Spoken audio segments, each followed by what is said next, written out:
800 సంవత్సరాల క్రితం ఎలాంటి ఆధునిక యంత్రాలు లేకుండా ఒక ఆలయాన్ని సూర్యుడి మహారథంలా నిర్మించారు.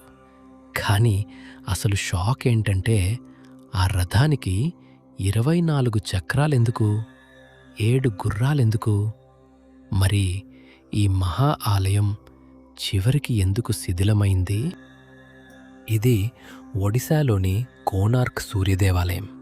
13వ శతాబ్దంలో తూర్పు గంగారాజు నరసింహదేవుడు మొదటి కాలంలో నిర్మించబడిన ఈ ఆలయం సాధారణ దేవాలయం కాదు. సూర్యదేవుడి ఆకాశ ప్రయాణాన్ని ఒక భారీ రాతి రథంగా మలిచారు. ఆ రథానికి 24 భారీ రాతి చక్రాలు, ముందు 7 గుర్రాలు, ప్రతి చక్రంలోనూ అద్భుతమైన శిల్పాలు. అందుకే కోనార్క్ని చూసినప్పుడు మనకు కేవలం ఒక ఆలయం కనిపించదు. కాలం, సూర్యుడు, కళ మూడూ రాళ్లలో కనిపిస్తాయి. కానీ ఈ ఆలయానికి సంబంధించిన ఒక ప్రసిద్ధ కథ ఇంకా ఆసక్తికరంగా ఉంటుంది.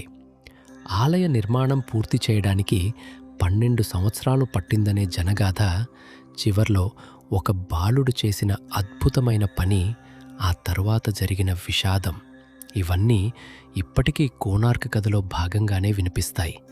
కానీ ఇందులో నిజమం ఎంత, పురాణం ఎంత? అదే అసలు ప్రశ్న. కోనార్క్ ఆలయానికి సంబంధించిన 24 చక్రాల రహస్యం, 7 గుర్రాల అర్థం, 12 సంవత్సరాల కథ, ఆలయం ఎందుకు శిథిలమైందనే చరిత్ర, అన్నింటినీ పూర్తి వివరాలతో మన ఫుల్ వీడియోలో చెప్పాను. ఫుల్ వీడియో లింక్ డిస్క్రిప్షన్లో ఉంది.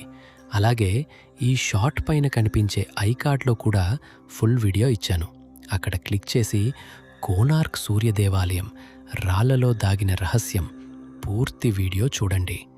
ఎందుకంటే కోనార్క్లో కనిపించేది కేవలం రాళ్ళు కాదు, 800 సంవత్సరాల చరిత్ర.